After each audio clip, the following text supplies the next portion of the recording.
पुणी गादी रे बसिले ओम बिरला अनास्था प्रस्ताव खारज हेबा परे संसदर गारिमा ओ इतिहास कहिले बाचस्पति।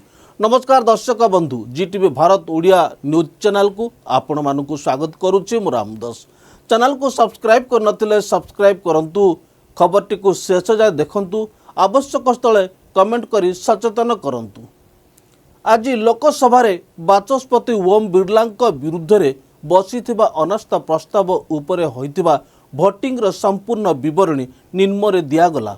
एही भोटिंग प्रक्रिया पर स्पष्ट हो जाइछि जे बाचस्पतिंक प्रति संसदर संख्या गरिष्ठ सदस्यंक आस्था रहिछि। भोटिंग रो परिसंख्यान अनास्था प्रस्ताव को खारज करिबा पाई सरकारी पक्ष एनडीए एवं किछि अन्य दल समर्थन करिथिबा बेले विरोधी दल आईएनडीआईए मेंट एहार सपक्षरे भोट देइथिले। विवरणी सदस्य संख्या प्रायतः अनास्था प्रस्ताव विपक्ष रे बाचस्पतिंक समर्थन रे 342 रहिथिबा बेले अनास्था प्रस्ताव सपक्ष रे बाचस्पतिंक विरुद्ध रे 168 सदस्य रहिथिले। अनुपस्थित तथा भोट विरत रहिथिले 33 जन सदस्य। अनास्था प्रस्ताव खारज पर लोकसभा अध्यक्ष ओम बिरला तांको वक्तव्य रखी संसद को परिचालना करथिले। शुणन्तु बाचस्पति तांको वक्तव्य राष्ट्र भाषा हिंदी भाषा रे उपस्थापन करिसंती। सदन में 2 दिन माननीय सदस्यों ने 12 घंटे से अधिक चर्चा रही। मैंने रेजोल्यूशन मूव किया था, मुझे बोलने को नहीं मिला सर। और सबसे अधिक चर्चा रही ताकि सभी मान्य सदस्यों के विचार, तर्क और चिंताएं सदन के समक्ष आ सके।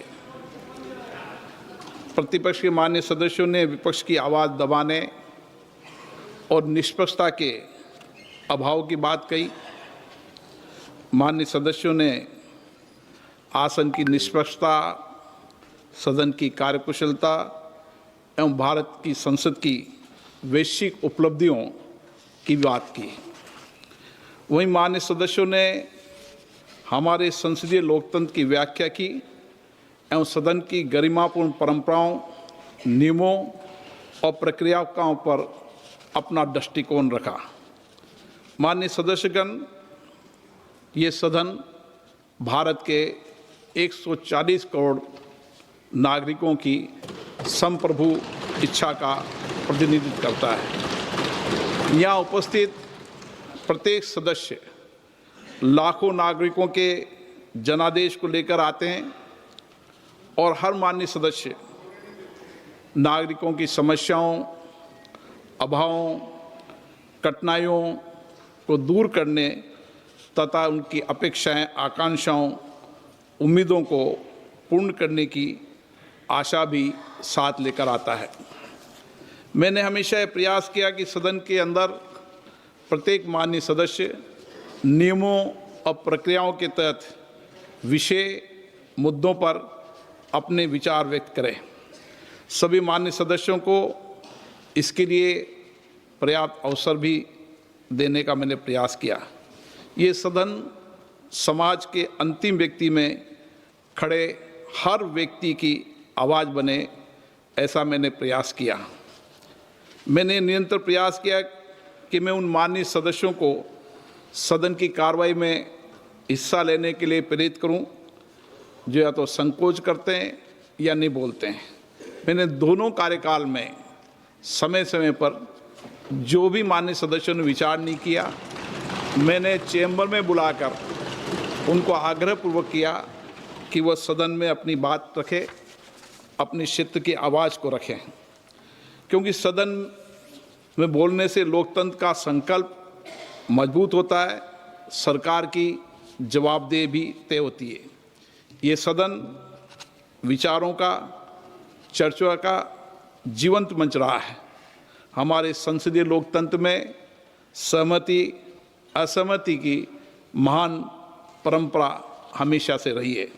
माननीय सदस्यगण, जब हमारे संविधान निर्माताओं ने स्वतंत्र भारत के लिए संविधान का निर्माण किया, तब उन्होंने गहन विमर्श और अनुभव के आधार पर संसदीय लोकतंत्र की व्यवस्था को अपनाया और आज दुनिया के अंदर संसदीय लोकतंत्र की व्यवस्था ही शासन चलाने की सर्वश्रेष्ठ पद्धति है। इस व्यवस्था में संसद केवल कानून बनाने का मंच न होकर राष्ट्र की लोकतांत्रिक चेतना का केंद्र बिंदु भी है। भारतीय संविधान के आर्टिकल 93 में अध्यक्ष के निर्वाचन का प्रावधान है। मुझे इस पावन सदन ने दूसरी बार अध्यक्ष पद का दायित्व और अवसर दिया। मैंने हमेशा ये प्रयास किया कि सदन की कार्रवाई निष्पक्षता, अनुशासन, संतुलन और नियमों के साथ सहजता एवं कार्यकुशलता बनाए रखने के लिए मैंने मेरे दायित्व को निभाया। मेरा हमेशा ये प्रयास रहता है कि सदन की गरिमा, मर्यादा और प्रतिष्ठा में उत्तरोत्तर वृद्धि होती रहे। मंगलवार दिनांक 10 फरवरी 2026 को प्रतिपक्ष के कुछ माननीय सदस्यों ने अविश्वास प्रस्ताव का नोटिस दिया। हमारे संविधान द्वारा स्थापित संसदीय लोकतंत्र की व्यवस्था में मेरा हमेशा अटूट विश्वास रहा है। मैंने अपने नैतिक कर्तव्यों का निर्वहन करते हुए अविश्वास के प्रस्ताव के प्रस्तुतीकरण के साथ ही सदन की कार्रवाई से अपने आप को अलग कर लिया। पिछले 2 दिनों में इस सदन ने लोकतंत्र की एक महत्वपूर्ण संसदीय प्रणाली को पूरा किया। इस चर्चा के दौरान अनेक विचार, अनेक दृष्टिकोण, अनेक भावनाएं इस सदन के सामने रखी गई। मैंने सदन के प्रत्येक माननीय सदस्य की बात को गंभीरता और ध्यान से सुना। मैं इस सदन के सभी माननीय सदस्यों का हृदय से आभार व्यक्त करता हूं, चाहे उन्होंने समर्थन में अपने विचार रखे हों या आलोचना के रूप में अपने सुझाव दिए हों। लोकतंत्र की यही विशेषता है, यहाँ हर आवाज़ सुनी जाती है और हर दृष्टिकोण को महत्व दिया जाता है। ये आसन किसी व्यक्ति का नहीं है, ये भारत की लोकतांत्रिक परंपरा, संविधान की भावना और इस महान संस्था की प्रतिष्ठा का प्रतीक है। मेरे पूर्ववर्ती अध्यक्षों ने इस सदन की मर्यादा और परंपरा को मजबूत किया और हमेशा इस सदन की प्रतिष्ठा बढ़ाई है। संस्थाएं, मर्यादा और परंपरा स्थायी रहती है। सदन द्वारा मुझ पर व्यक्त किए गए विश्वास के लिए मैं सभी का आभार व्यक्त करता हूं। मैं आपको विश्वास दिलाता हूं, इस विश्वास को अपनी जिम्मेदारी मानते हुए पूरी निष्ठा, निष्पक्षता और संवैधानिक मर्यादा के साथ निभाने का प्रयास करूंगा। कुछ माननीय सदस्यों ने कहा कि प्रतिपक्ष के नेता को बोलने से रोका जाता है, उन्हें बोलने का पर्याप्त अवसर नहीं दिया जाता है। मैंने इस पावन पीठ को स्पष्ट करना चाहता हूं, चाहे सदन में नेता हो या चाहे प्रतिपक्ष के नेता हो या कोई मंत्रीगण हो, कोई भी सदस्य हो, सभी मान्य सदस्यों को सदन के अंदर नियमों के तहत, प्रक्रिया के तहत ही बोलने का अधिकार निहित है। कुछ मान्य सदस्यों का यह भी मानना था कि प्रतिपक्ष के नेता सदन से ऊपर उठ कर किसी भी विषय पर बोल सकते हैं, ये किसी को विशेषाधिकार नहीं है। मैं स्पष्ट करना चाहता हूँ, सदन के नियमों से चलता है। सदन के कार्य संचालन नियम सदन द्वारा बनाए गए हैं, न सरकार ने न प्रतिपक्ष ने। ये नियम मुझे विरासत में मिले हैं और इस सदन में सभी सदस्यों के लिए नियम समान रूप से लागू है। सदन में जब भी लोकमत के किसी विषय को, चाहे माननीय प्रधानमंत्री जी हो या माननीय मंत्रीगण हो, उनको भी अगर वक्तव्य देना होता है तो नियम 372 के तहत अध्यक्ष से पूर्व अनुमति प्राप्त करनी होती है। उसके नोटिस के बाद ही वह अपने वक्तव्य दे सकते हैं। किसी मान्य सदस्यों को नियमों से परे जाकर बोलने का विशेषाधिकार इस सदन में नहीं है।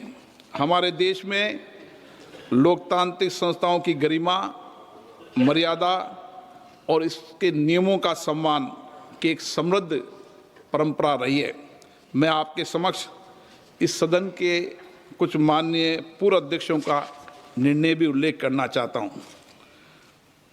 1957 में माननीय राष्ट्रपति जी के अभिभाषण पर धन्यवाद बोलते हुए जब स्वर्गीय अटल बिहारी वाजपेयी जी ने जम्मू और कश्मीर से संबंधित कुछ फोटोज को अपने द्वारा की गई बात के प्रमाण के तौर पर सदन के सामने रखना चाहा, तो इसी चेयर ने व्यवस्था दी कि ऐसा करने से पहले उस डॉक्यूमेंट को पहले स्पीकर को दिखाया जाए, फिर वो निर्णय लेंगे। और अटल जी ने सदन का सम्मान किया, अध्यक्ष के निर्देशों की पालना की। 1 मार्च 1958 को जब माननीय सदस्य श्रीमती रेणु चक्रवर्ती ने किसी एक गैर सरकारी दस्तावेज को सदन के पटल पर रखना चाहा, तो चेयर के द्वारा ये कहकर नामंजूर कर दिया कि स्पीकर के बिना दिखाए आप सभा पटल पर ये पत्र नहीं रख सकते। 26 मार्च 1958 को एक मान्य सदस्य श्री SM बनर्जी ने अपनी बात के समर्थन में पत्र के साथ कोई कोट करना चाहा, तो माननीय उपाध्यक्ष महोदय ने ये कहकर मना कर दिया कि ऐसा करने से पहले आपको चेयर को दिखाना जरूरी होगा। ऐसे कई सारे प्रकरण हैं, चाहे लोकसभा में हो चाहे राज्यसभा में हो, जब बिना चेयर की परमिशन के किसी दस्तावेज को सदन के पटल पर या कोट करने की अनुमति नहीं दी गई है। ऐसी पुरानी परंपरा भी रही है। अध्यक्ष परेड के निर्णय से कोई भी मान्य सदस्य व्यक्तिगत रूप से सहमत या असहमत हो सकता है, परंतु सदन के नियम, प्रक्रिया, परंपराओं को लागू करना मेरा दायित्व है, कर्तव्य है। जब भी कुछ मान्य सदस्य सदन की मर्यादाओं के विरुद्ध आचरण व्यवहार करते हैं, तब सदन की मर्यादा बनाए रखने के लिए मुझे कठोर निर्णय और व्यवस्थाएं देनी पड़ती है। सदन की चर्चा के दौरान एक माननीय विद्वान सदस्य ने संविधान के आर्टिकल 105 के तहत संसद के सदस्यों को बोलने की आज़ादी, फ्रीडम ऑफ स्पीच के अधिकार की बात कही। मैं इस सदन के समक्ष हमारे संविधान के आर्टिकल 105 एक को पढ़कर इस संबंध में स्थिति स्पष्ट करना चाहता हूँ। 105 इस संविधान के उपबंधों और संसद की प्रक्रिया का विनियमन करने वाले नियमों और स्थायी आदेशों के अधीन रहते हुए संसद की फ्रीडम ऑफ स्पीच होगी। अर्थात हमें संसद में बोलने की आज़ादी तो है, परंतु सदन द्वारा स्वीकृत प्रक्रिया, नियमों एवं स्थायी आदेशों के अधीन है। नियम 352 के 11 के उपनियमों में मान्य सदस्यों के लिए विस्तृत निर्देश अंकित है। सदन में बोलते समय किन किन बातों का ध्यान रखना चाहिए, किस प्रकार के तथ्य और किस प्रकार के वाक्यों को नहीं बोलना चाहिए।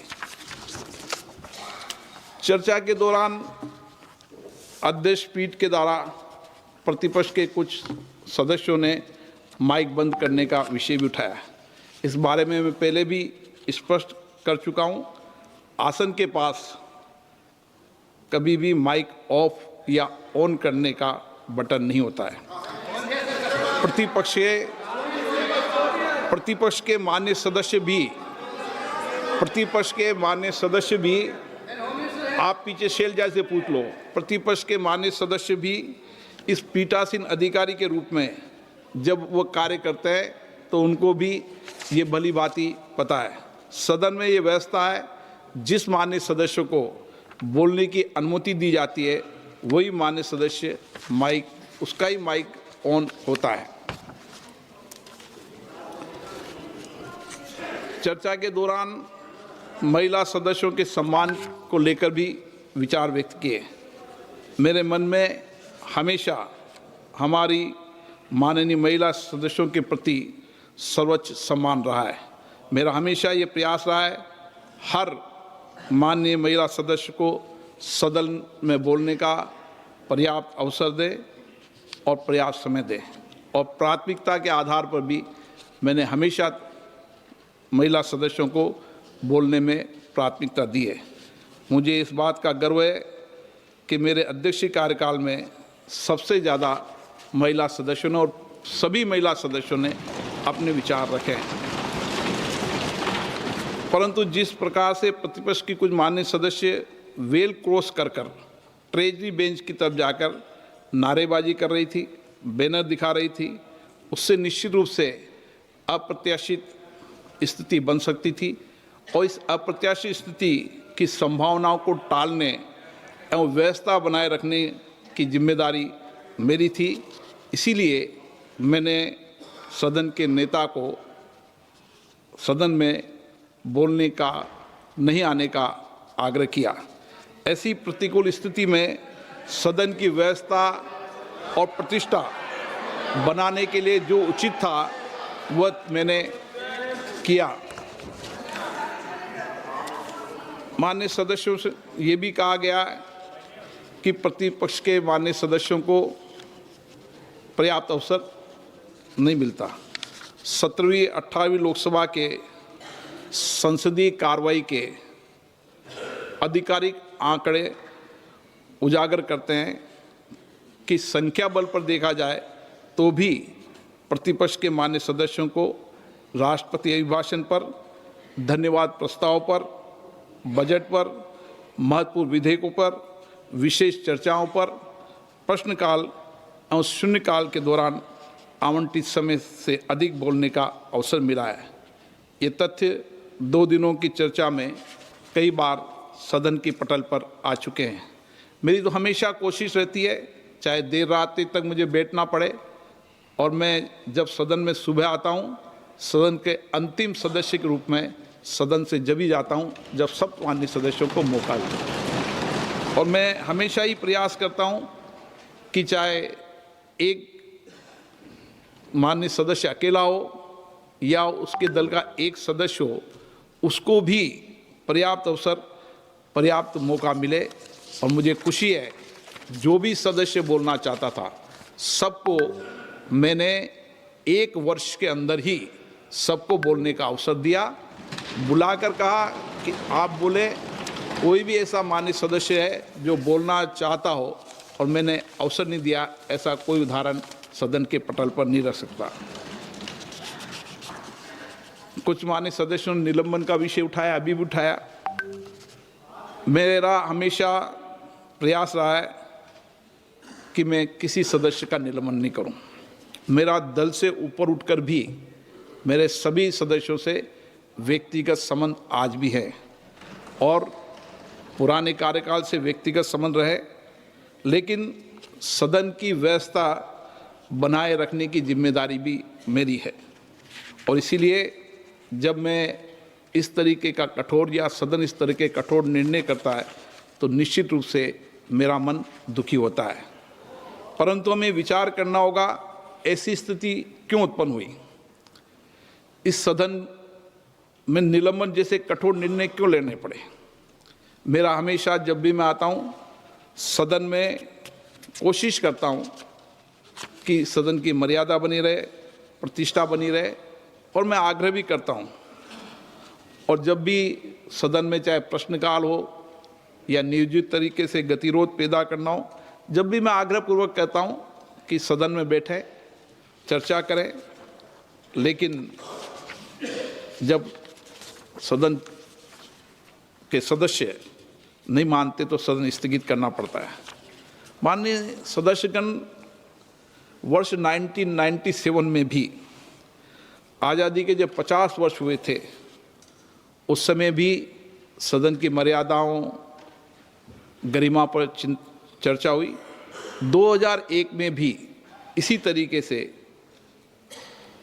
उस समय के तत्कालीन अध्यक्ष बालयोजी जी के नेतृत्व में एक पीठासीन अधिकारियों का सम्मेलन हुआ, जिसमें देश भर के मुख्यमंत्री आए, पीठासीन अधिकारी आए, मुख्य सचेतक आए, चीफ व्हिप आए, और एक लंबी चर्चा हुई और सबने सर्वसम्मति से संकल्प लिया कि सदन में नारेबाजी नहीं करना, इश्तिहार नहीं दिखाना, पत्तों को नहीं फाड़ना और अवैध मुद्राओं का प्रदर्शन आदि चीज़ों पर एक सामूहिक संकल्प हुआ।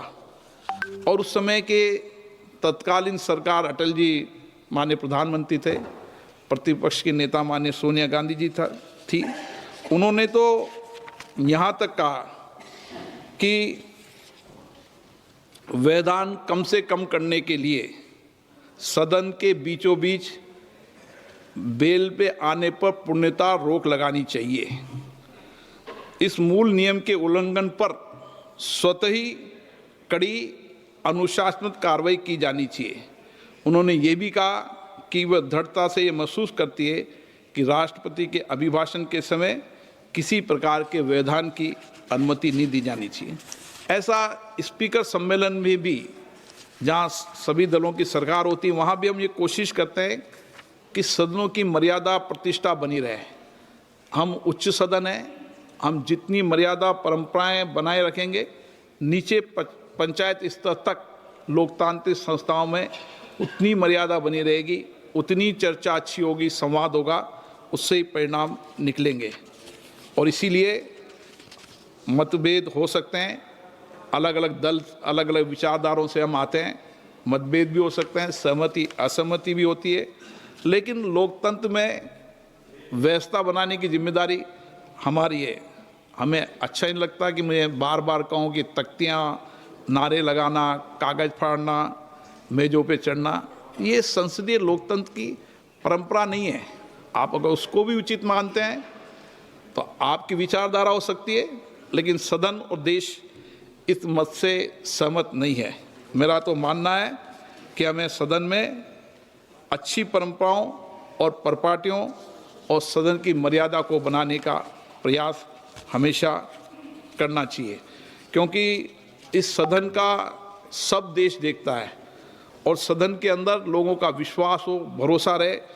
लाखों लोग अपेक्षा आकांक्षा करते हैं, इसलिए विश्वास भरोसा बनाए रखने के लिए मैं फिर आग्रह करूंगा कि हमें सदन की मर्यादा, प्रतिष्ठा, गरिमा बनाने के लिए सामूहिक संकल्प भी लेना चाहिए और सामूहिक विचार विमर्श भी करना चाहिए।